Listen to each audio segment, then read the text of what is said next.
Ma sœur m'a volé mon fiancé et l'a épousé parce qu'il avait du potentiel. Des années plus tard, elle a tout perdu et j'ai la vie qu'elle a toujours voulu. Ma mère aimait dire que ma vie avait enfin un sens une fois que je m'étais fiancé. Et honnêtement, pendant un temps, je me suis laissé imprégner par cette idée, comme si c'était la preuve que je n'avais pas complètement raté mon existence. J'avais 31 ans. J'avais un bon poste de responsable marketing pour une PME dans une grande ville côtière du sud de la France. J'avais mon propre appartement que je pouvais à peine me payer mais que j'adorais quand même. Et j'avais un fiancé qui présentait bien sur les photos et qui disait exactement ce qu'il fallait devant mes parents. Sur le papier, on aurait vraiment dit que j'avais coché toutes les cases de la vie d'adulte dans le bon ordre. Et ma mère s'accrochait à cela comme s'il s'agissait de sa propre réussite personnelle. Je l'avais rencontré lors d'un gala de charité, le genre d'événement local un peu prétentieux où les gens boivent de l'eau pétillante dans des verres fins et font semblant de changer le monde en posant pour des photos. Une amie d'université m'y avait invité, me disant qu'il y aurait de bonnes opportunités de réseau et un buffet décent. Et je l'ai cru parce que j'en avais marre de faire réchauffer des plats surgelés au micro-ondes et de scroller sur les réseaux sociaux en jogging. Il était consultant en stratégie, le genre de personne qui place le mot synergie toutes les 3 phrases et parvient bizarrement à le faire sonner de manière impressionnante plutôt que vide.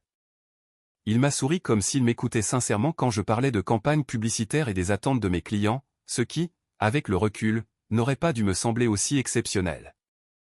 Mais j'en étais là, accroché à la moindre compétence émotionnelle basique cachée sous un costume. Nous avons commencé à nous voir après cette soirée, doucement d'abord. Puis dans un rythme régulier qui faisait soupirer ma mère de soulagement chaque fois qu'elle entendait son prénom. Des week-ends dans des petits chalets de location à la montagne, des dîners dans des restaurants calmes où les serviettes en tissu étaient pliées comme des origamis, des promenades sur la promenade du front de mer quand la météo le permettait.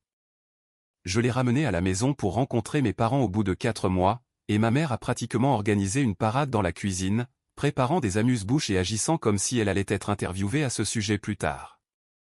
Mon père lui a serré la main et a hoché la tête de cette manière approbatrice qui signifie « Tu as l'air de quelqu'un qui ne me fera pas honte à table ». Ma sœur est arrivée en retard ce soir-là, parce que bien sûr, c'est ce qu'elle fait toujours.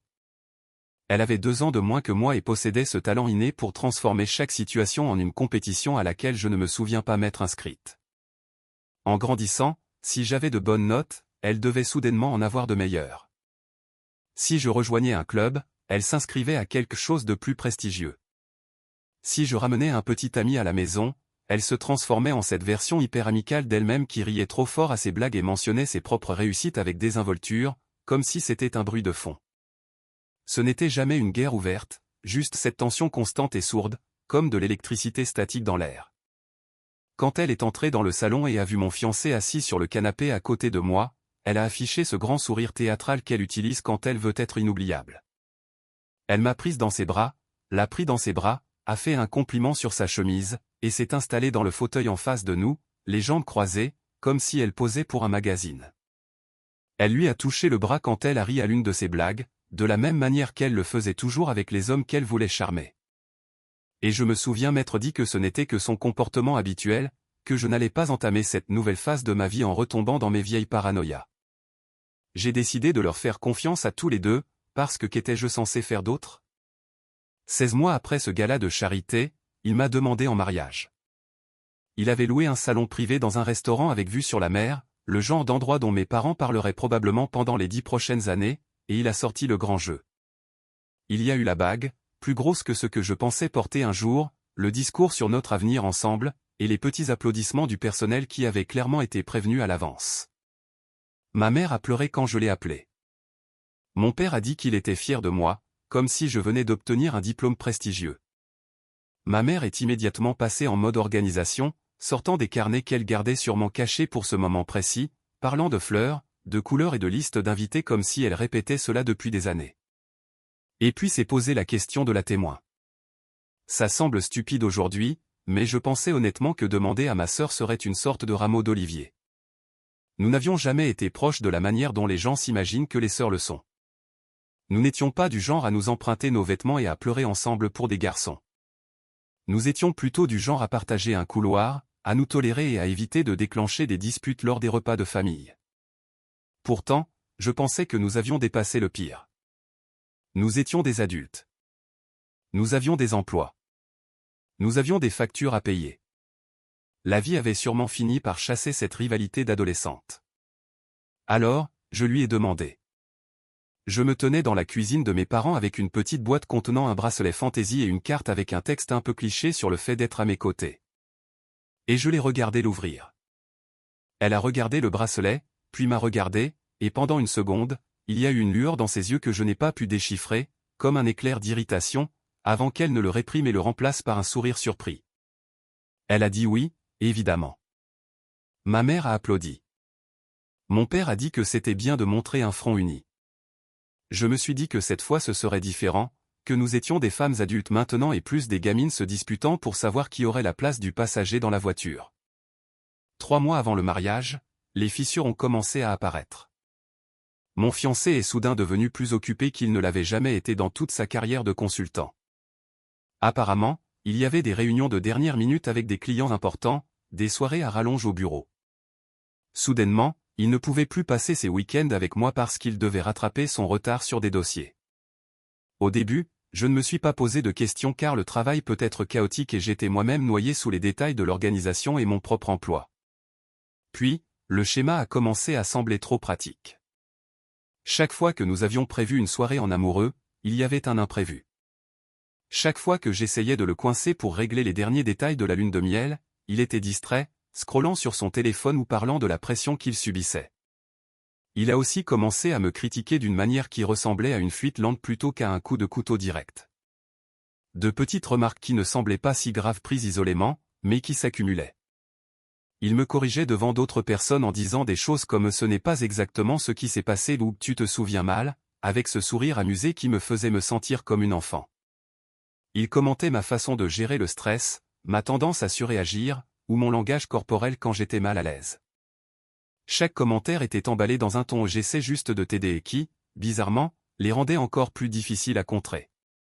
Pendant ce temps, ma sœur était devenue la nouvelle assistante de ma mère pour la mission mariage. Elle m'appelait constamment pour discuter du moindre petit détail, posant des questions sur les fleurs, les robes, les plans de table, la musique. Elle m'accompagnait au rendez-vous avec les prestataires, se tenant à côté de moi et parlant par-dessus ma voix la moitié du temps, faisant des suggestions comme si c'était elle qui allait se marier. Elle s'est portée volontaire pour aider mon fiancé avec la logistique parce que, comme elle n'arrêtait pas de le dire, il a l'air tellement débordé. Le pauvre. Un soir, j'étais chez lui pour l'aider à trier de la paperasse, et je me suis penché au-dessus de la table pour lui tendre un dossier. En le faisant, j'ai senti l'odeur d'un parfum floral sur sa chemise. Une odeur forte et prononcée, complètement différente du parfum léger que je porte tous les jours. Ça m'a frappé immédiatement parce que je ne suis pas le genre de personne à alterner entre plusieurs parfums. J'utilise le même depuis des années. C'est quoi cette odeur, ai-je demandé, essayant de paraître désinvolte, comme si je n'étais pas déjà en train de geler de l'intérieur. Il a reniflé sa chemise, a froncé légèrement les sourcils, puis a claqué des doigts comme s'il venait de résoudre une énigme. Oh, j'ai pris une investisseuse dans mes bras tout à l'heure. Elle met toujours beaucoup trop de parfum. Ça a dû déteindre. Je suis resté là à le regarder, essayant de décider si cette réponse était logique. Et j'ai détesté le fait que mon cerveau ait immédiatement commencé à calculer si ma sœur possédait quelque chose de floral. Je me suis dit que j'étais paranoïaque et j'ai laissé couler à voix haute, même si c'est resté dans un coin de ma tête comme un post-it que je refusais de jeter. Une semaine plus tard, j'étais dans sa voiture en train de déplacer mon sac du siège arrière vers l'avant, quand ma main a effleuré quelque chose de petit et métallique près de la console centrale. Je l'ai ramassé et mon estomac s'est noué. C'était une boucle d'oreille, en argent, simple, et très familière parce que j'avais vu ma sœur porter cette paire exacte lors des dîners de famille plus de fois que je ne voulais l'admettre. Je l'ai levée. À qui est-ce ? Il l'a à peine regardé et a dit beaucoup trop vite, à ta sœur. Sa voiture était au garage la semaine dernière, tu te souviens ? Je l'ai déposée à un magasin. Le lendemain, j'ai posé la question l'air de rien à ma sœur alors que nous étions assises à la table de la salle à manger de mes parents, faisant semblant d'être proches. J'ai mentionné le trajet, la boucle d'oreille, toute l'histoire, en faisant passer ça pour de la conversation banale. Elle n'a pas scié. Oh, oui, a-t-elle dit sur exactement le même ton que lui. Ma voiture faisait des siennes. Il m'a déposé à un magasin. Ma boucle d'oreille a dû tomber. La formulation était si similaire, ça semblait répété, comme s'il s'était concerté. Vous connaissez ce sentiment quand vous réalisez que quelque chose cloche, mais que vous n'êtes pas prêt à l'admettre à voix haute, même à vous-même? C'était moi. Je dormais moins, je mangeais moins, et je passais mes nuits à fixer le plafond, repensant à chaque interaction qu'ils avaient jamais eue devant moi. Mon thérapeute, chez qui j'avais fini par me traîner à nouveau, utilisait des mots comme hypervigilance et réponse au traumatisme, et je hochais la tête en pensant « ouais », ou alors tout le monde me ment. J'ai perdu du poids sans essayer. 3 kilos en 3 semaines. La nourriture avait le goût de carton. Le café maintenait mon corps en mouvement, mais ne faisait rien pour mon cerveau. Mon patron m'a dit que j'avais l'air fatigué, de cette façon que les gens utilisent quand ils veulent dire que vous avez une mine affreuse sans paraître impoli. Je disais à tout le monde que j'étais juste stressé à cause du mariage et il hochait la tête comme si ça expliquait tout. La nuit où tout a basculé, je dormais chez mes parents après une réunion de famille parce qu'il se faisait tard et que mon père insistait pour dire que c'était plus sûr. Mon fiancé avait dit qu'il passerait la nuit là aussi et partirait tôt pour une réunion le lendemain matin. Nous nous sommes couchés dans la chambre que j'avais décorée quand j'étais adolescente, ce qui semblait déjà bizarre, comme mélanger deux vies différentes qui n'étaient pas censées se percuter. Aux alentours de 3 heures du matin, je me suis réveillé et j'ai tendu la main vers lui.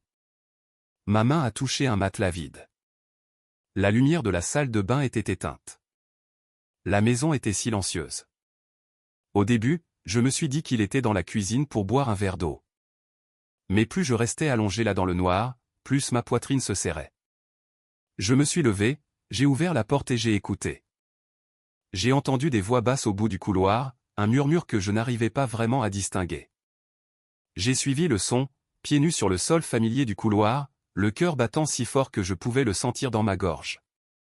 La porte de la chambre d'amis était légèrement entr'ouverte, juste assez pour laisser passer la lumière et les ombres.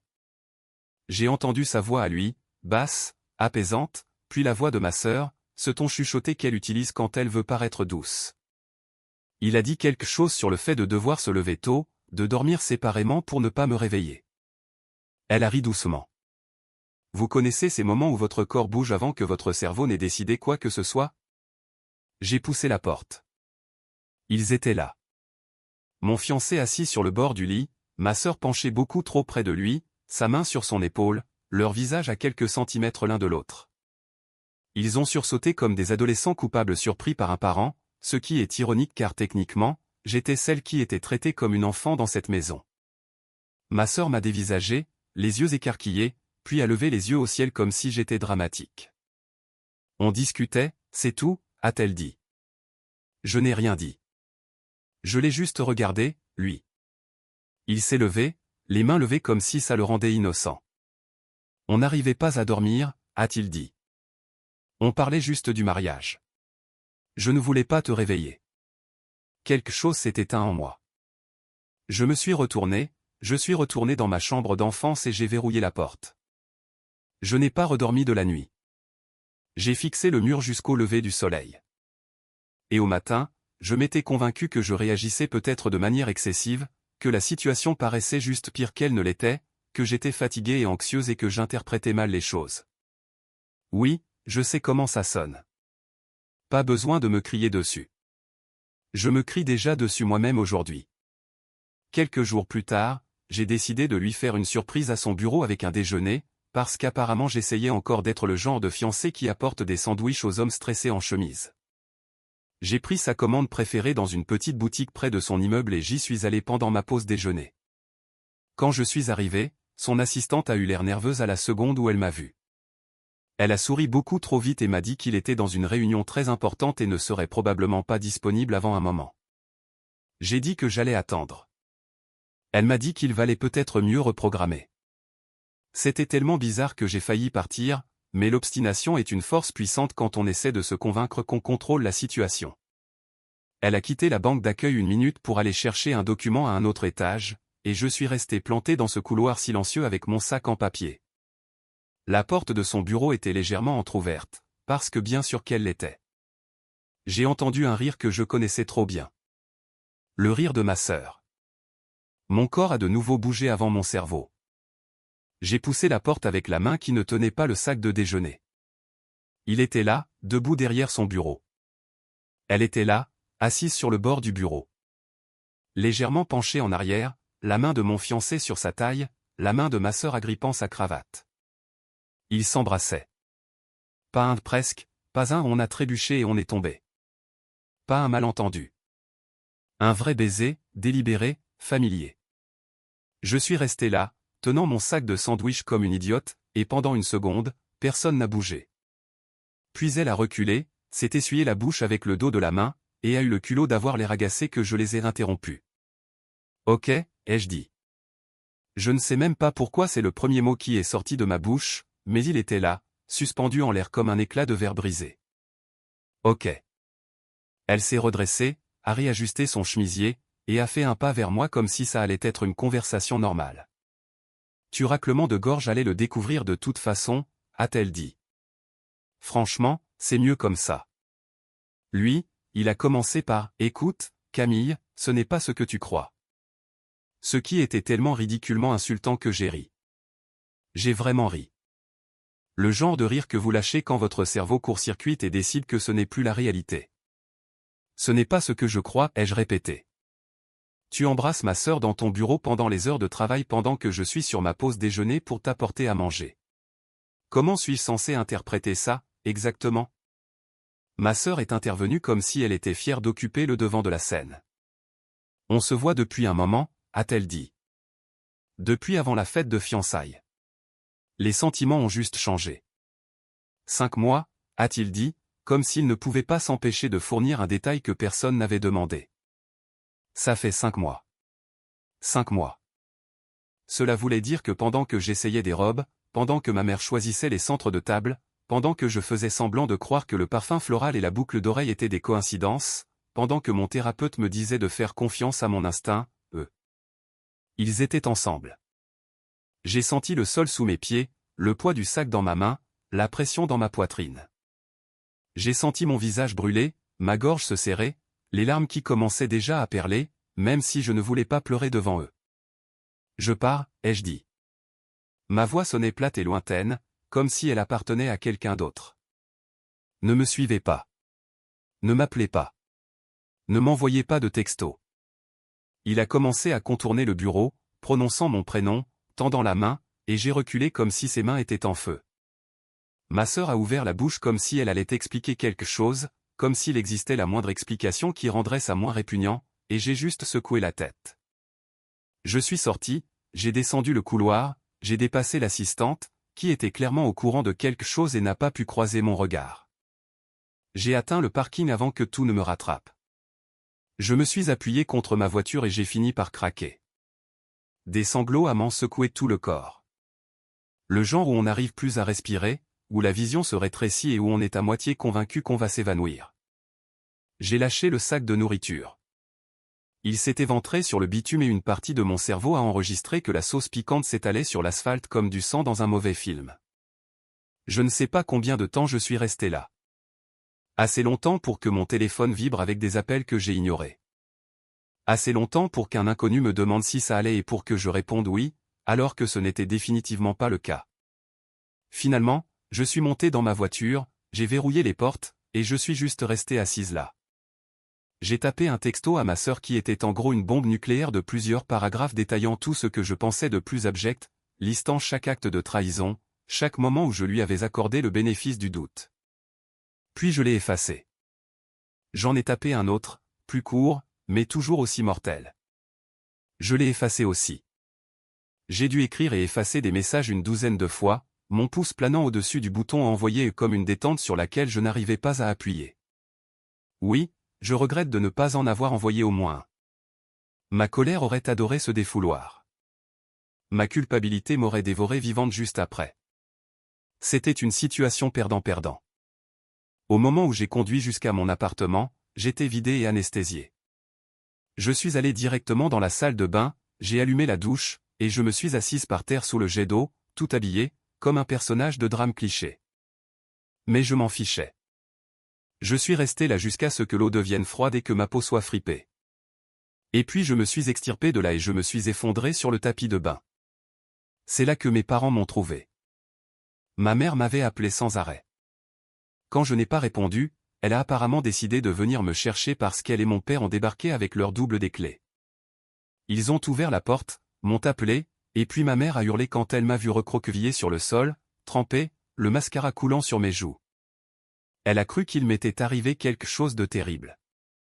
Elle avait raison, mais pas de la manière dont elle l'imaginait. Ils m'ont enveloppé dans des serviettes et m'ont assise sur le canapé. Il m'a fallu du temps pour faire sortir les mots, mais finalement, je leur ai raconté. J'ai décrit le bureau, le baiser, la chronologie, les 5 mois. Le visage de mon père est devenu rouge, de cette teinte sombre et dangereuse que l'on voit juste avant que quelqu'un n'explose. Ma mère n'arrêtait pas de répéter « Non, non, ce n'est pas possible ». Parce que le déni est apparemment héréditaire dans notre famille. Mon père a juré qu'il allait y aller et régler le problème lui-même, ce qui, je crois, était sa façon de dire qu'il voulait casser la figure de mon ex-fiancé. Et honnêtement, je n'étais pas totalement contre l'idée à ce moment-là, mais ma mère lui a attrapé le bras et lui a dit que se faire arrêter n'arrangerait pas la situation. Elle est passée en mode pragmatique, celui qu'elle utilise quand quelqu'un est malade ou qu'il y a une crise. Elle a appelé les prestataires, a annulé les réservations, a commencé à faire des listes. Elle était d'une efficacité troublante pendant que j'étais assise là à trembler. La bague a été rendue le lendemain. Je ne la lui ai pas remise en main propre. Je l'ai mise dans une petite boîte, j'ai écrit un mot court qui disait « Nous deux, c'est fini », et je l'ai laissé au gardien de son immeuble. Il m'a appelé cette fois ce jour-là. J'ai laissé chaque appel aller sur messagerie, puis je les ai supprimés sans les écouter. Les retombées dans notre cercle social ont été exactement ce qu'on peut attendre de gens qui adorent les drames mais détestent prendre leurs responsabilités. Certains amis m'ont contacté pour me soutenir, disant qu'ils avaient toujours pensé qu'il y avait quelque chose de bizarre, qu'ils étaient de mon côté. D'autres sont restés neutres, ce qui n'est que de la lâcheté avec un meilleur emballage. Une femme, que je considérais comme proche, m'a envoyé un message qui disait « Je n'ai vraiment pas envie de m'en mêler ». Comme s'il s'agissait d'un conflit de voisinage pour une place de parking et non de ma vie entière qui implosait. Le pire a été de découvrir combien de personnes avaient remarqué des choses entre ma sœur et mon ex et avaient décidé de ne rien me dire. Il flirtait tout le temps, a dit plus tard une connaissance. On pensait que c'était inoffensif. Un autre a mentionné à quel point ils semblaient vraiment à l'aise ensemble lors des soirées. Apparemment, le monde entier regardait ce crash de voiture au ralenti en se disant « Ça ne me regarde pas ». L'un des prestataires a appelé ma mère et a mentionné l'air de rien que ma sœur avait déjà pris contact avec eux pour ajuster certains détails, parlant de réutiliser les arrangements floraux et de garder le thème. Ma mère m'a dit ça comme si elle me donnait la météo, et j'ai dû quitter la pièce avant de jeter quelque chose contre le mur. L'idée que ma sœur se glissait dans l'organisation du mariage que j'avais créé, comme on change un nom sur un formulaire, m'a donné la nausée physiquement. Nous avons eu un seul dîner de famille où ma mère a insisté pour que nous discutions tous ensemble. Mon père était assis en bout de table, serrant sa fourchette si fort que j'ai cru qu'elle allait se casser. J'étais assise là à fixer mon assiette. Ma sœur est entrée avec ce mélange exaspérant de culpabilité et de défiance sur le visage. À la moitié du repas, elle a claqué sa fourchette sur la table et a dit, pour une fois, j'obtiens quelque chose avant toi. Et soudain, c'est moi la méchante. Tu as toujours tout eu, et moi je devais juste applaudir depuis les coulisses. Je l'ai regardé, sincèrement abasourdi. Obtenir quelque chose avant moi, c'est coucher avec mon fiancé, ai-je dit. C'est sur cette ligne de défense que tu veux mourir? Que tu as enfin gagné. Ma mère a commencé à pleurer. Mon père a crié. Ma sœur est sortie en trombe. Je suis restée assise là, pensant, c'est donc à ça que ma famille pense que ressemble l'amour. Les mois qui ont suivi ont été d'une laideur morne et répétitive. J'ai continué la thérapie, parce que s'effondrer devant un inconnu payé pour écouter vaut mieux que de s'effondrer à son bureau. Je pleurais sous la douche presque tous les jours. J'espionnais leurs profils sur les réseaux sociaux, cherchant des photos d'eux ensemble, lisant les commentaires des gens qui les félicitaient comme s'ils étaient un couple de contes de fées au lieu de deux personnes qui m'avaient écrasé comme on marche sur un tremplin. Je les ai regardés officialiser discrètement leur relation. J'ai appris pour leur mariage civil à la mairie non pas par mes parents, mais parce qu'un voisin de mes parents les a identifiés sur une photo. Ma mère m'a appelé après ça, la voix tremblante, disant qu'elle ne savait pas qu'ils allaient le faire si vite et qu'elle les avait suppliés d'attendre. Je l'ai cru, mais ça n'a pas rendu la chose moins douloureuse. Le travail a cessé d'être un endroit où je pouvais au moins faire semblant d'être fonctionnel. Mes performances ont chuté. J'ai fait une crise de nerfs complète dans les toilettes 10 minutes avant une présentation importante et j'ai quand même essayé de faire mon pitch avec les yeux rouges et la voix tremblante. Le client a choisi une autre agence. Mon patron m'a convoqué dans une salle de réunion plus tard et m'a demandé si j'avais besoin d'un congé. Un soir, après avoir bu une bouteille entière de vin seul dans mon salon, j'ai fixé le plafond et j'ai réalisé que si je restais dans cette ville, j'allais me dissoudre à petit feu. Tout me rappelait eux. Le restaurant où ils m'avaient demandé en mariage. La rue où ma sœur et moi avions pris des photos en faisant semblant d'être proches. L'immeuble de bureau où j'étais entré avec des sandwichs et ressorti le cœur en miettes. À cette époque-là, un poste s'est libéré dans la succursale de notre entreprise, dans le centre de la France, à Lyon. Un poste plus élevé, plus de responsabilités, un meilleur salaire. Le directeur là-bas avait soudainement démissionné et ils avaient besoin de quelqu'un d'expérimenté pour prendre la relève. Mon patron me l'a mentionné doucement, comme si elle essayait de ne pas m'effrayer avec une telle opportunité. Ma mère, quand je lui en ai parlé, m'a demandé si fuir allait vraiment régler quoi que ce soit. Tu auras toujours les mêmes souvenirs, a-t-elle dit, en jouant avec une cuillère à la table de la cuisine.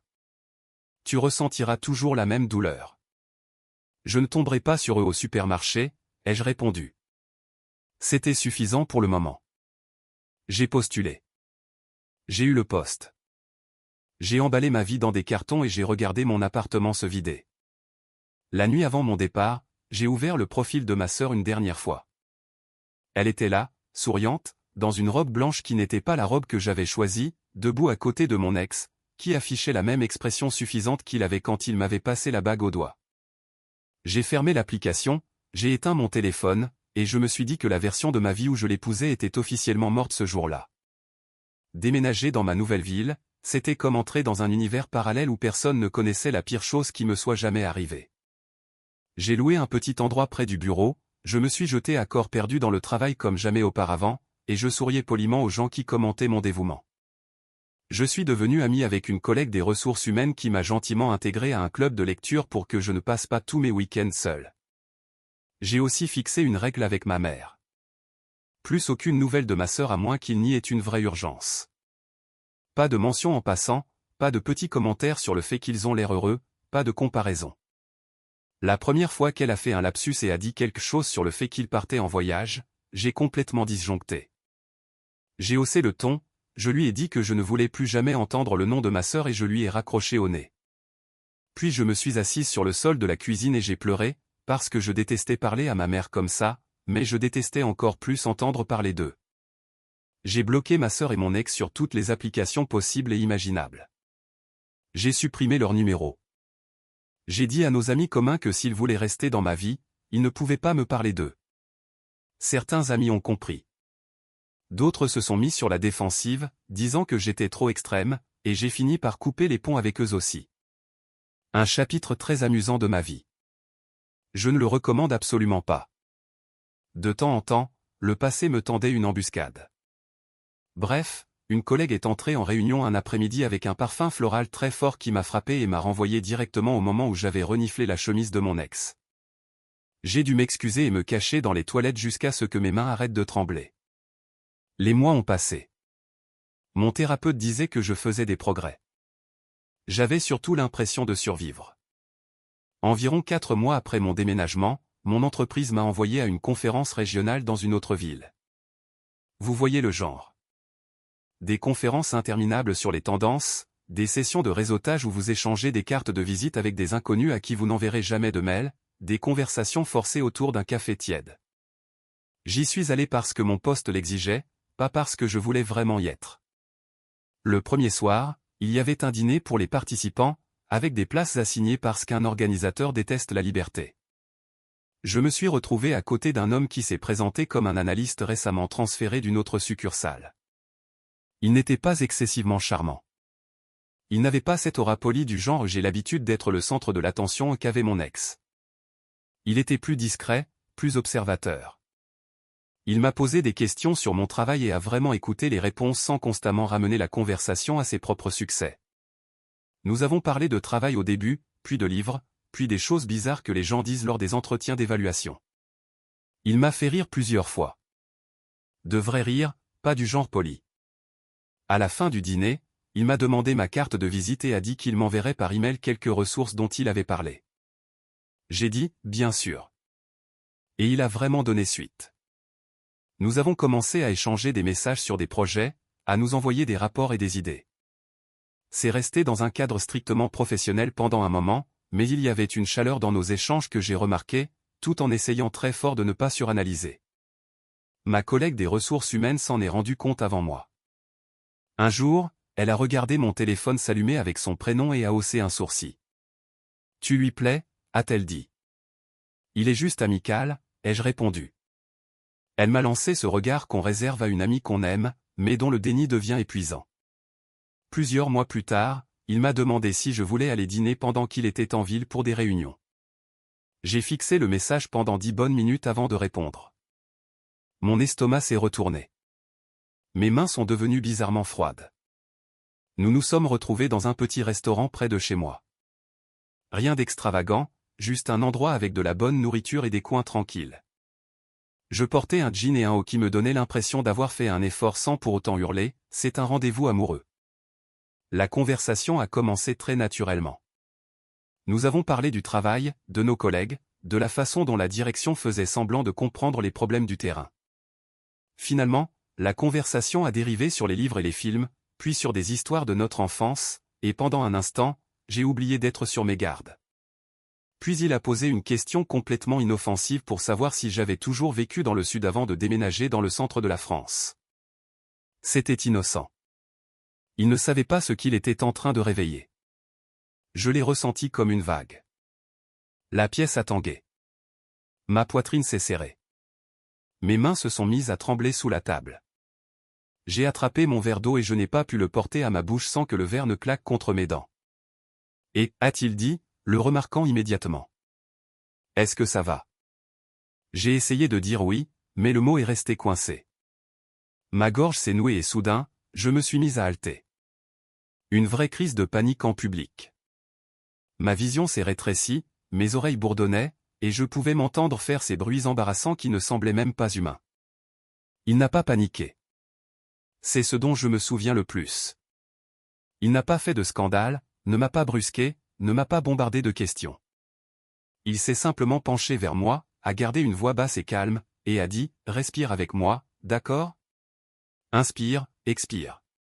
Concentre-toi juste sur le son de ma voix. » Il a compté mes respirations doucement jusqu'à ce que les miennes commencent à se stabiliser. Il m'a demandé si je voulais partir, et j'ai fait oui de la tête. Il a payé l'addition sans me faire culpabiliser, m'a raccompagné à ma voiture et m'a demandé si je me sentais capable de conduire jusqu'à chez moi. J'ai dit oui, même si je me sentais encore comme une serpillière essorée. Le lendemain, des fleurs sont arrivées à mon bureau. Pas un bouquet romantique cliché, juste un petit arrangement avec un mot qui disait « Aucune pression ». J'espère que tu vas bien. J'ai passé plusieurs heures à fixer ce mot avant de l'appeler le soir même. Quand il a décroché, j'ai tout lâché, l'histoire de mon ex et de ma sœur. Je lui ai tout raconté, du parfum à la boucle d'oreille, en passant par le baiser au bureau et le mariage qui n'a jamais eu lieu. Je pleurais pendant que je parlais. Je m'excusais de pleurer. Je m'excusais de m'excuser. Il a écouté. Puis il m'a parlé de son ex-femme, de la façon dont elle l'avait quitté pour un collègue, de l'humiliation que c'était d'entrer dans la salle de pause et d'entendre les gens baisser la voix. De la façon dont il avait perdu non seulement un mariage mais aussi une partie de son statut professionnel parce qu'elle était restée dans le département et que les gens avaient naturellement pris son parti. Il y avait ce réconfort étrange et horrible à savoir que quelqu'un d'autre comprenait ce que c'était que d'être choisi en dernier dans une compétition à laquelle on ne savait même pas qu'on participait. Les choses entre nous ont évolué lentement après ça. Il ne m'a pas brusqué. Il n'a pas inondé mon téléphone de messages, mais il est resté constant. Il prenait de mes nouvelles. Il respectait des limites que je ne savais même pas encore comment formuler. Quand il m'a présenté à sa sœur lors d'un appel vidéo, il l'a fait de manière décontractée, comme si ce n'était pas une grande audition, et elle a été très amicale sans m'interroger. Bien sûr, parce que rien ne peut jamais être simple, il y a eu un jour où il a disparu. Pas littéralement, évidemment, mais il a arrêté de répondre à mes messages. Des heures ont passé. Je suis passé de légèrement agacé à la spirale infernale. Mon cerveau rejouait le pire jour de ma vie, convaincu que l'histoire se répétait. Quand il a finalement appelé ce soir-là, il avait l'air épuisé. Sa mère avait été transportée d'urgence à l'hôpital dans une autre ville, et il avait pris le premier vol disponible. Son téléphone s'était déchargé et il n'avait pas pensé à emprunter un chargeur dans tout ce chaos. Je lui ai dit que disparaître sans un mot, même pour une bonne raison, touchait un point sensible chez moi. Que ça me donnait l'impression que le sol se dérobait à nouveau sous mes pieds. Je m'attendais à ce qu'il me dise que je dramatisais. Au lieu de ça, il s'est excusé sincèrement. Il ne s'est pas mis sur la défensive. Il a dit qu'il comprenait et qu'il ferait plus d'efforts pour communiquer en cas d'urgence. Et nous avons continué d'avancer. 1 an après mon déménagement, j'ai été promue directrice. Une vraie directrice, pas seulement dans la signature de mes emails. C'est le genre de chose pour laquelle la jeune moi aurait hurlé de joie au téléphone avec ma mère, mais la version plus âgée a juste pris une grande inspiration et a accueilli ce mélange compliqué de fierté et de chagrin. Mon cercle s'est lentement élargi. J'ai rencontré des gens par le biais d'événements locaux, via ma collègue des RH, et grâce à mon partenaire. Nous avons construit une vie qui ne tournait pas autour de mon passé. Mes parents sont venus me rendre visite une fois. Ma mère a marché dans mon petit appartement bien rangé et a essayé de ne pas faire de remarques sur la distance qui nous séparait de la mer. Elle m'a posé des questions sur mon compagnon. Elle l'a bien aimé.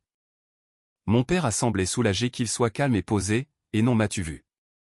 Mais l'ombre de ma sœur planait toujours sur la moindre conversation familiale. Ma mère faisait parfois des lapsus, racontant comment ma sœur et son mari avaient acheté une grande maison ou comment ils avaient fait ce magnifique voyage, et à chaque fois je la coupais. Je ne voulais pas de mise à jour. Elle a fini par comprendre. Puis est arrivé ce voyage le temps d'un week-end qui a de nouveau tout changé. Mon partenaire a suggéré que nous partions quelques jours dans une petite ville connue pour ses vignobles et ses rues calmes. Nous y sommes allés en voiture, avons séjourné dans une auberge chaleureuse, avons fait des dégustations, avons fait semblant de nous y connaître en arômes et en notes de fin de bouche. Le deuxième soir, nous étions assis sous des guirlandes lumineuses dans un jardin, et il avait l'air plus nerveux que je ne l'avais jamais vu. Il a sorti une bague. J'ai senti chaque muscle de mon corps se crisper. L'espace d'une fraction de seconde, j'étais de retour dans ce salon privé avec vue sur la mer, avec un homme qui m'avait promis l'éternité d'une main tout en envoyant des textos à ma sœur de l'autre. Puis j'ai respiré, et j'ai regardé l'homme en face de moi. Il n'était pas mon ex. Il était celui qui m'avait tenu la main pendant mes crises de panique, qui avait écouté mes pires histoires, qui s'était excusé quand il faisait des erreurs au lieu de retourner la situation contre moi. Il m'a demandé si je voulais l'épouser. Et pour la première fois, le mot oui m'a semblé être un véritable choix de ma part, et non une performance. Nous avons eu un petit mariage, 30 personnes. Nos collègues qui étaient devenus de vrais amis, sa sœur, mes parents. Pas de grande salle de bal somptueuse, pas de grands spectacles, juste des vœux que nous avions écrits nous-mêmes et un dîner ensuite où les gens se parlaient vraiment au lieu de poser pour des photos. Ma mère m'a supplié d'inviter ma sœur comme geste de bonne volonté, et j'ai fini par envoyer une invitation, plus pour avoir la paix qu'autre chose. La réponse est arrivée sous la forme d'un court message disant qu'elle avait un conflit d'emploi du temps, mais qu'elle nous souhaitait le meilleur. Je crois que je préférais ça. Je ne la voulais nulle part près de moi ce jour-là.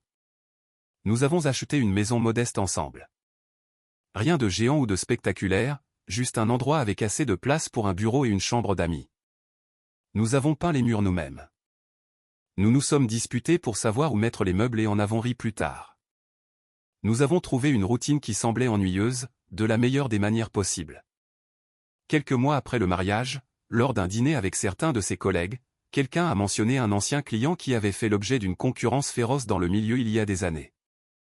Ils ont plaisanté sur la façon dont mon mari l'avait volé au nez et à la barbe d'un autre gars, et mon mari a ri de manière un peu gênée avant de changer de sujet. Sur le chemin du retour, je l'ai interrogé à ce propos. Il a hésité. Tu sais à quel point ce secteur est petit, a-t-il dit. Les gens finissent par croiser la route des autres sans le savoir. Qu'est-ce que ça veut dire, ai-je insisté. Il a soupiré. Ce contrat que j'ai décroché, celui dont il parlait. C'est ton ex qui l'a perdu. Il les courtisait depuis des mois. Je suis arrivé sur le tard et j'ai conclu l'affaire. Je l'ai fixé. Ma poitrine a recommencé à se serrer. Pas comme pour une crise de panique, mais d'une manière lente et lourde. Et tu ne me l'as pas dit parce que... Parce que je ne voulais pas que notre relation se construise sur le fait que je sois le gars qui l'a battu, a-t-il dit. Je voulais que tu me choisisses pour moi, pas parce que je ressemble accidentellement au karma. Une partie de moi comprenait. Une autre partie se sentait prise au dépourvu, comme s'il y avait toute une couche de l'histoire qu'on ne m'avait pas racontée. Nous nous sommes disputés à ce sujet, pas une crise d'hystérie, mais une vraie dispute avec des voix qui s'élèvent et des sentiments blessés. Je lui ai dit que le fait de le cacher me donnait l'impression qu'il y avait d'autres choses qu'il ne me disait pas. Il m'a dit qu'il essayait de nous protéger pour ne pas que notre histoire se transforme en fantasme de vengeance. Nous avons fini par voir un conseiller conjugal pendant quelques séances. C'était une leçon d'humilité d'être assise dans une pièce à expliquer à un inconnu pourquoi nous étions bouleversés à propos d'un contrat signé avant même notre rencontre, mais ça a aidé. Nous avons convenu d'une transparence totale à l'avenir, même quand quelque chose semblait n'être qu'un détail mineur. À peu près à la même période, nous avons commencé à essayer d'avoir un bébé. Cela s'est avéré plus compliqué que prévu. Les mois ont passé avec des tests négatifs. Chacun d'eux ressemblait à un petit échec, comme si mon corps tenait les scores et que j'étais en train de perdre. J'avais des règles douloureuses depuis des années et j'avais toujours mis ça sur le compte du « c'est comme ça ». Un spécialiste a fini par me dire que j'avais une endométriose légère. Traitable, mais pas simple. Pendant que nous digérions tout cela, ma mère a appelé un soir. Elle avait une voix éteinte qui m'a fait plus peur que si elle avait été hystérique. Elle a dit qu'elle souffrait de problèmes de digestion, de maux de dos et d'une perte de poids depuis des mois, mais qu'elle n'avait voulu inquiéter personne. Elle était finalement allée chez le médecin. Les résultats étaient tombés. C'était un cancer du pancréas, à un stade avancé, déjà métastasé. J'ai pris un vol pour retourner dans ma ville natale avec mon mari dès que nous l'avons pu. Entrer dans la maison de mes parents m'a fait l'effet de monter dans une machine à remonter le temps.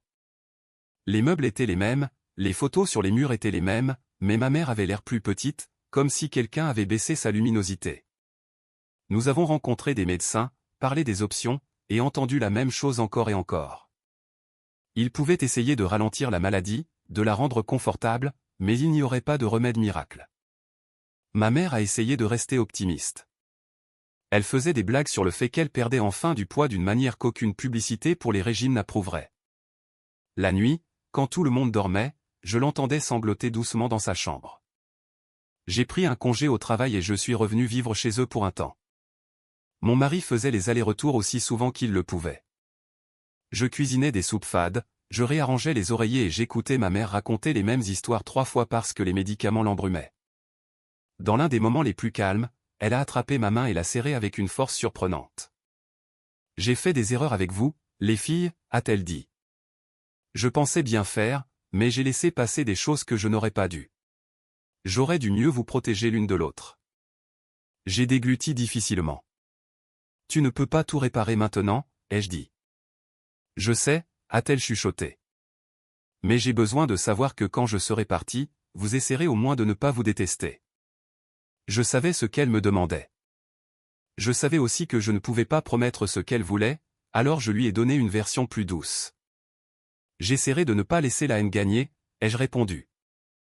C'était la chose la plus honnête que je pouvais lui offrir. Elle est morte 3 jours plus tard, tôt le matin, avec moi, mon père, mon marié, oui, mon beau-frère à son chevet. La chambre était trop silencieuse quand elle a rendu son dernier souffle.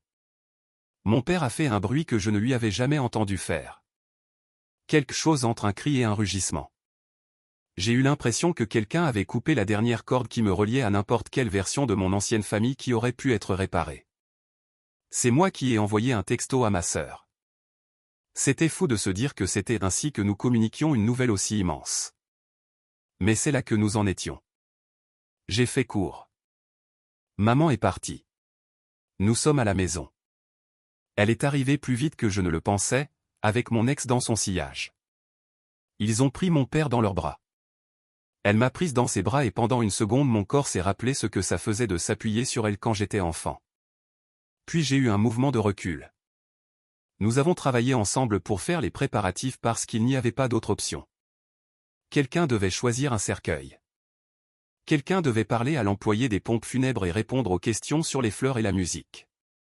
Le jour des funérailles, le ciel a décidé de se mettre au diapason et de nous offrir une pluie fine et froide. Les gens s'entassaient dans l'église, des voisins qui se souvenaient de nous quand nous étions enfants, de vieux amis de mes parents, quelques visages que je reconnaissais à peine. Je suis resté près de mon père, m'assurant qu'il ne s'effondrait pas. Ma sœur et mon ex se sont assis quelques rangées plus loin au début, puis se sont rapprochés pendant que les gens se mêlaient avant le début de la cérémonie. J'ai senti des regards sur nous, entendu des murmures. L'histoire avait fait le tour au fil des ans, clairement. Les gens adorent les scandales. L'une des femmes qui avait pris le parti de mon ex à l'époque s'est avancée vers moi comme si de rien n'était, me prenant dans ses bras et me disant à quel point elle était désolée, comme si elle n'avait pas envoyé ce message « Je ne veux pas m'en mêler » ou pour ensuite aller à leur mariage. J'ai souri de manière crispée et j'ai dit merci, parce que les enterrements ne sont pas le lieu des confrontations dont je fantasme. À un moment donné, ma sœur a tiré sur ma manche et m'a demandé si nous pouvions parler en privé. Je n'en avais pas envie.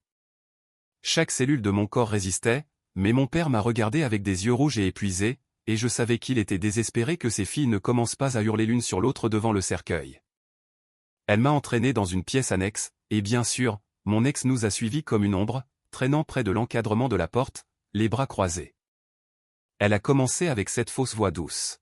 « Tu as l'air fatigué ?» a-t-elle dit, comme si nous prenions un brunch et que je venais de mentionner une semaine chargée. « Prends-tu bien soin de toi là-bas ? Je m'inquiète de te savoir toute seule. » J'ai failli rire. « Je ne suis pas seule, ai-je répondu. J'ai un mari. J'ai une vie. » Elle a jeté un œil à ma bague, a tripoté la sienne. Je sais. Je veux dire, émotionnellement. Ça doit être dur d'être si loin. Je pouvais sentir l'ancien schéma essayer de se réaffirmer. Elle s'élève, me rabaisse, et soit je m'écrase, soit j'explose. Avant que je puisse choisir mon camp, mon téléphone a vibré dans ma poche. C'était mon mari. Je lui ai répondu en tremblant. « S'il te plaît, viens ici tout de suite. J'ai besoin de toi. » Quand il est arrivé, il est entré dans la pièce et est venu directement vers moi. Mon ex a blêmi à la seconde où il l'a reconnu. Il avait l'air d'avoir vu un fantôme. « Vous vous connaissez tous les deux ?» a demandé ma sœur, la confusion perçant à travers son masque. « Oh, nos chemins se sont croisés » a dit calmement mon mari. « Il y a des années, professionnellement. » Mon ex s'est raclé la gorge et a essayé de reprendre contenance.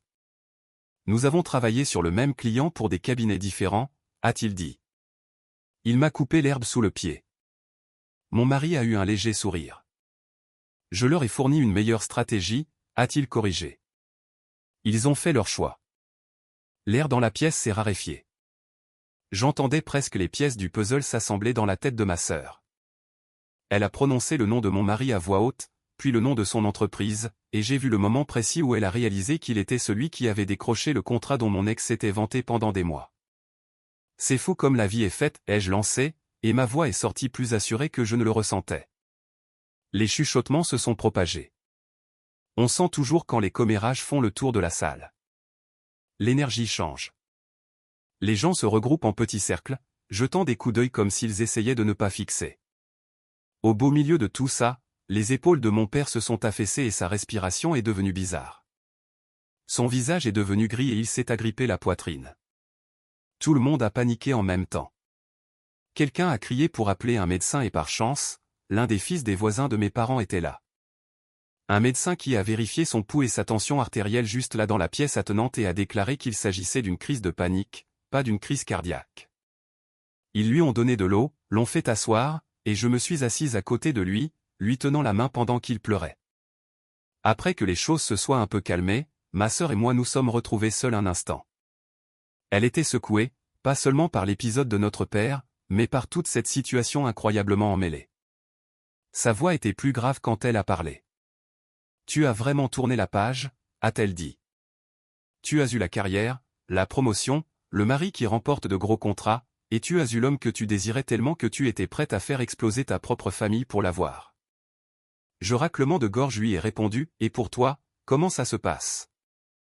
Elle a tressailli. J'ai regardé le masque glisser juste un peu, assez pour montrer les fissures en dessous.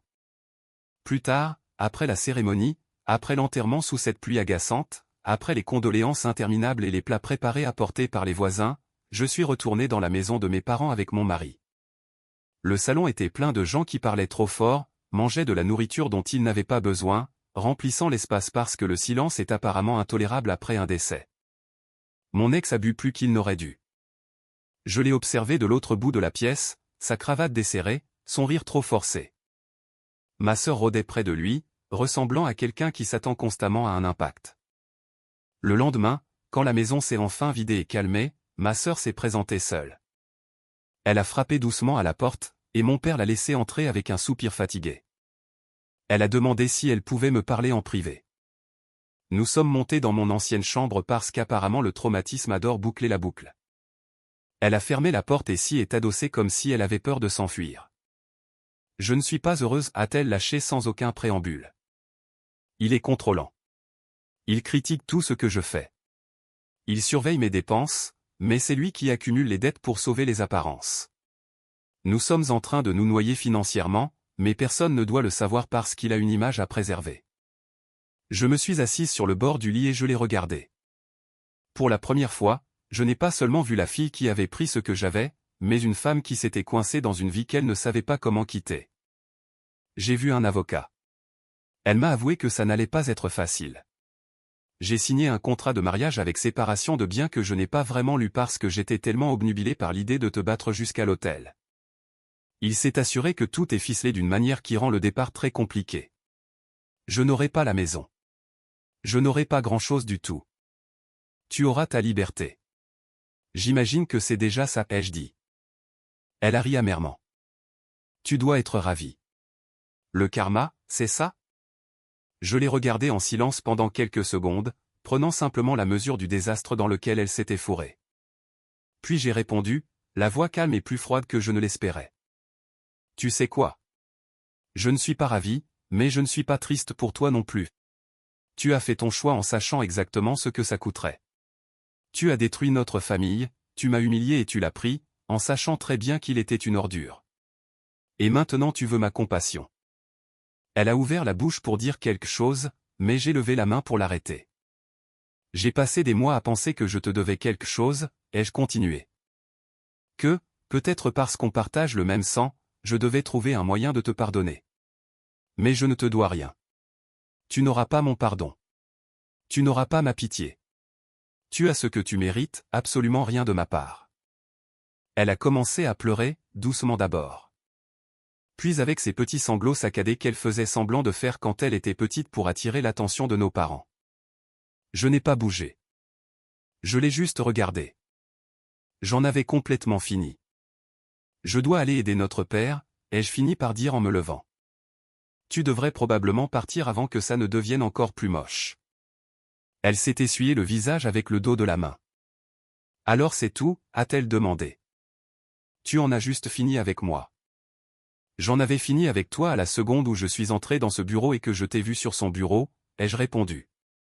Je ne me l'étais juste pas encore avoué jusqu'à aujourd'hui. Maman voulait qu'on essaie de ne pas se détester. J'ai essayé, mais essayer ne veut pas dire que je dois te laisser revenir dans ma vie.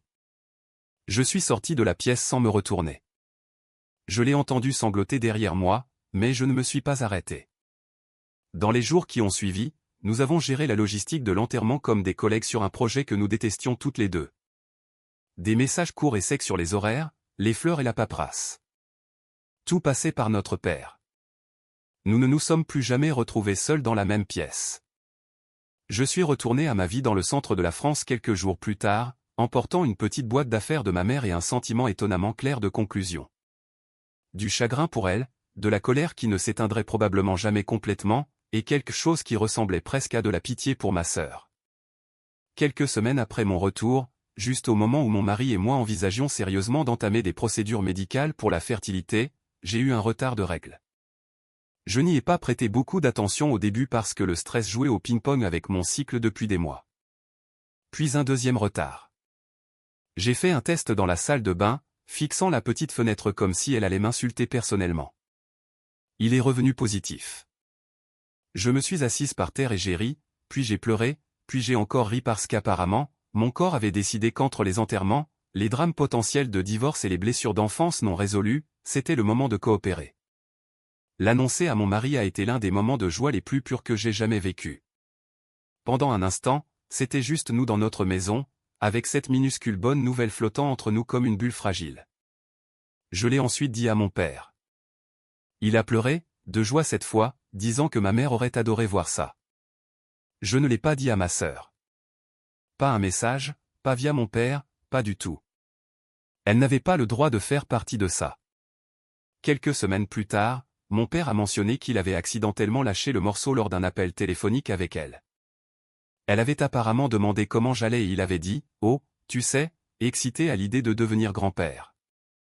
Il y a eu un long silence de son côté. Elle m'a envoyé un message plus tard ce jour-là, juste « Félicitations. Je suis contente pour toi. » Je l'ai lu, je n'ai rien ressenti, et je l'ai effacé sans répondre. Je ne l'ai pas bloqué. Ça aurait nécessité de reconnaître qu'elle comptait assez pour être bloquée. Je n'ai juste jamais répondu. Jamais. Mon père m'a raconté des mois plus tard que ma sœur avait fini par quitter mon ex. Le divorce a été brutal. Elle a perdu la maison, la majeure partie de l'argent, son cercle social. Elle a emménagé dans un petit appartement et a pris un emploi ordinaire. Mon père a soupiré quand il me l'a dit, espérant clairement que je m'attendrirais. Je ne l'ai pas fait. Tant mieux, ai-je dit.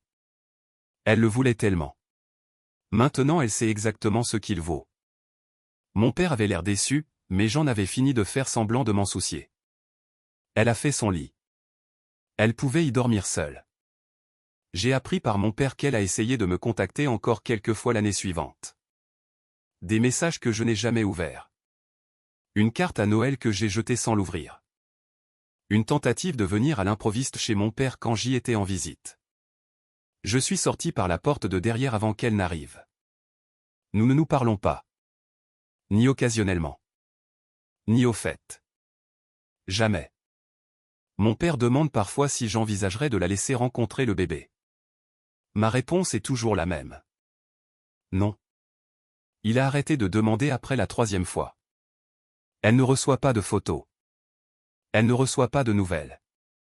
Elle n'a pas su si mon enfant était un garçon ou une fille jusqu'à ce que mon père le mentionne accidentellement des mois après la naissance. Elle ne fait plus partie de cette histoire. Elle n'a pas droit à un arc de rédemption. Je sursaute encore quand je sens une forte odeur de parfum floral dans une pièce bondée. Pas parce que ça me fait penser à elle, mais parce que ça me rappelle la version de moi-même qui avait ignoré son instinct. Cette femme a disparu. Je n'ignore plus mon intuition. La confiance ne repousse pas juste parce que le temps passe. Mais voici ce que je sais. Si mon ex et ma sœur n'avaient pas fait exploser ma vie quand ils l'ont fait, je l'aurais probablement épousée, j'aurais emménagé dans une maison approuvée par mes parents. J'aurais eu des enfants avec un homme qui me parlait avec condescendance et qui flirtait avec tous ceux qui riaient à ses blagues. Je serais resté dans cette ville du Sud, gravitant autour des attentes de ma famille, essayant toujours de maintenir la paix tout en disparaissant à petit feu. À la place, j'ai déménagé. Je me suis brisé. Je me suis reconstruite. Je me suis effondré à nouveau. J'ai ramassé les morceaux tellement de fois que j'ai perdu le compte de la version de moi-même que j'essayais de réassembler. Et d'une certaine manière, à travers tout ça, je me suis retrouvé dans une vie qui me semble vraiment être la mienne. Un travail que j'ai mérité. Un partenaire qui est là quand ma poitrine se serre au lieu d'en être la cause. Un bébé qui grandira dans une maison où l'amour n'est pas une compétition. Les cicatrices sont toujours là. Je tremble encore parfois quand j'en parle. Je fais encore des rêves où j'entre dans ce bureau avec un sac de sandwich. Je me réveille encore en colère parfois. La guérison n'est pas une ligne droite. C'est plutôt comme une spirale sur laquelle on trébuche encore et encore. Mais si vous me demandez si ma sœur a volé mon homme, voici ce que je vous répondrai aujourd'hui, du fond du cœur. Elle n'a rien volé. Elle a sorti les poubelles pour moi et maintenant elle peut les garder. Je ne veux pas qu'ils reviennent. Je ne veux pas qu'elle revienne. Je ne veux rien d'eux, à part qu'ils restent exactement là où ils sont, très loin de moi et de tout ce que j'ai construit. Ma sœur voulait tellement gagner qu'elle a attrapé une bombe en pensant que c'était un trophée. C'est son problème. Je suis passé à autre chose. Pas elle. Et honnêtement, c'est la meilleure vengeance que je n'ai jamais eu à planifier. Elle a libéré ma vie de la manière la plus laide et la plus douloureuse possible. Et je devrais gérer les retombées pendant des années. Mais plus jamais je n'aurai à m'asseoir à table en me demandant si l'homme qui me tient la main attend secrètement que quelqu'un d'autre entre dans la pièce. Je sais que certaines personnes emballeraient ce genre d'histoire avec un joli nœud du genre « et maintenant tout est parfait et j'ai complètement pardonné à tout le monde », mais je n'en suis pas là. Je ne vis pas dans ce genre de film. Je deviens encore irrationnellement tendu quand un numéro inconnu appelle mon téléphone parce qu'une partie de moi s'attend à une nouvelle grenade émotionnelle. Il y a des jours où je nourris mon bébé au milieu de la nuit, à moitié endormi, et mon esprit retourne vers la fille que j'étais, assise sur le sol de la salle de bain de cet appartement, trempée et tremblante, pensant qu'il n'y avait aucun moyen que la vie redevienne normale un jour. J'aimerais pouvoir remonter le temps et m'asseoir à côté d'elle. Je ne lui dirais pas d'être forte parce qu'elle l'était déjà. Je lui dirais simplement qu'elle avait le droit de laisser se briser des choses qui n'étaient pas censées durer.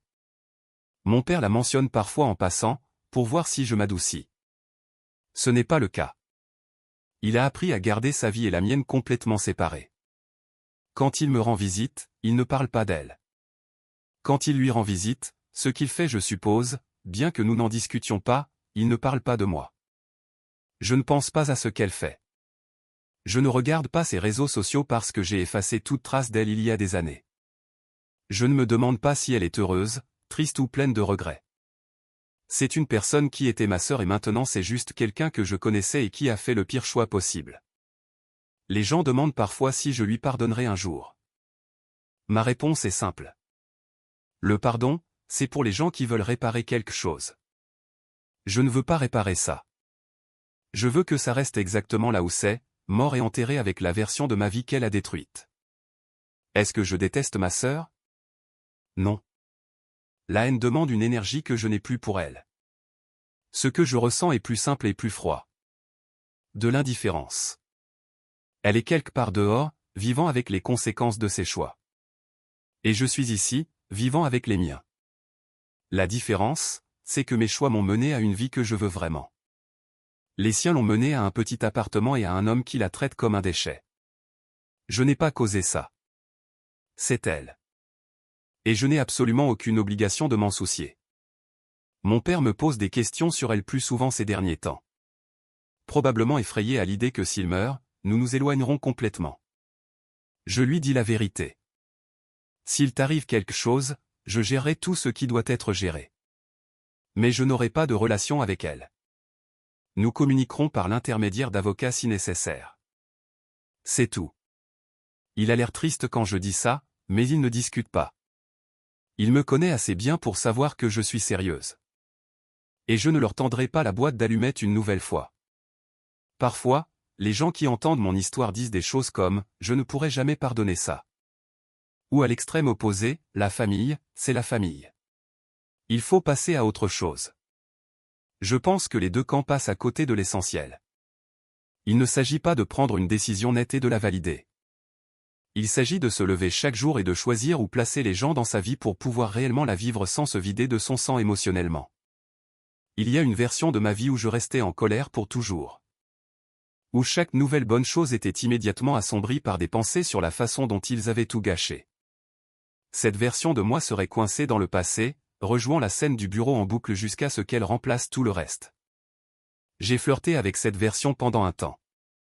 Ça semblait sûr d'une manière tordue, parce que si on ne cesse jamais de regarder en arrière, on n'a jamais à prendre le risque de faire confiance à quelque chose de nouveau. La vie dans laquelle je suis maintenant porte toujours les mêmes cicatrices, mais elle a plus de pièces à l'intérieur. Il y a de la place pour le chagrin, pour la rage, pour de minuscules moments stupides de bonheur comme mon mari faisant de mauvaises blagues pendant que nous montons des meubles, ou mon bébé qui m'attrape le doigt comme si j'étais la seule chose stable dans la pièce. Quand je me surprends à partir en vrille, j'essaie de me rappeler que la pire partie de l'histoire n'est pas la fin. La pire partie, c'est juste celle qui a essayé de me convaincre par tous les moyens que c'était tout ce que je serais jamais. Je ne suis plus la femme abandonnée devant une porte de bureau, tenant un sac de nourriture. Je ne suis pas la femme pleurant sous l'eau froide de la douche en attendant que quelqu'un vienne la secourir de sa propre salle de bain. Je suis la femme qui a déménagé, qui a pris la promotion, qui a pleuré dans un restaurant devant un homme qui ne s'est pas enfui. Je suis la femme qui a dit oui une deuxième fois, sachant exactement à quel point ça pouvait mal tourner et choisissant quand même d'ouvrir cette porte. Je suis la femme qui a dit à sa sœur en face que certaines choses ne peuvent pas être annulées, même si on les regrette plus tard. Si vous voulez une morale, je n'en ai pas vraiment. Ce n'est pas une histoire sur le karma qui range proprement tout le monde dans des cases. Ma sœur est toujours là-bas, en train de reconstruire sa vie dans ce petit appartement. Mon ex est probablement encore en train d'essayer d'impressionner des gens dans des événements de réseautage, faisant semblant que sa vie ne s'est pas fissurée par le milieu. Mon père apprend à vivre sans ma mère, errant de pièce en pièce dans cette maison qui contient trop de souvenirs. Moi, je suis ici, dans ma propre maison au centre de la France, apprenant à tenir la joie et la douleur dans la même journée sans me sentir comme un imposteur. Ce que je peux vous dire, c'est ceci, si quelqu'un vous montre qu'il est prêt à vous marcher dessus pour atteindre ce qu'il veut, croyez-le. N'attendez pas qu'il se découvre soudainement une conscience au moment exact où vous avez besoin qu'il vous choisisse. Et si votre propre famille l'applaudit pendant que vous saignez, vous avez le droit de prendre du recul. Vous avez le droit de vous construire une vie sans les inviter à s'asseoir au premier rang. Les gens adorent dire que les liens du sang sont sacrés, comme si c'était une formule magique qui résolvait tout. Ils oublient qu'on peut aussi se noyer. Je ne suis plus intéressé à me noyer pour qui que ce soit.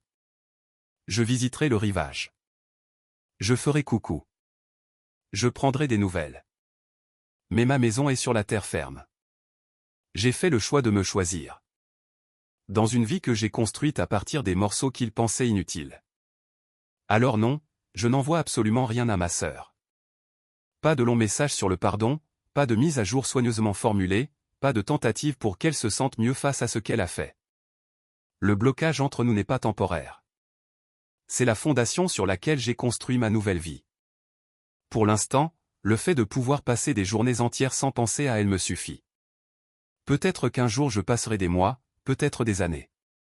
Peut-être que je ne penserai plus jamais à elle, à moins que quelqu'un ne prononce son nom à voix haute. Honnêtement, ça me semble parfait. Pour le moment, je suis occupé à apprendre à vivre dans une maison où personne ne rivalise avec moi pour attirer une lumière qui n'aurait jamais dû exister en premier lieu. Je suis occupé à aimer un enfant qui grandira en entendant que l'amour ne nécessite d'écraser personne pour sembler vrai. Je suis occupé à être reconnaissante, d'une manière calme et têtue, que la pire nuit de ma vie n'ait pas eu le mot de la fin.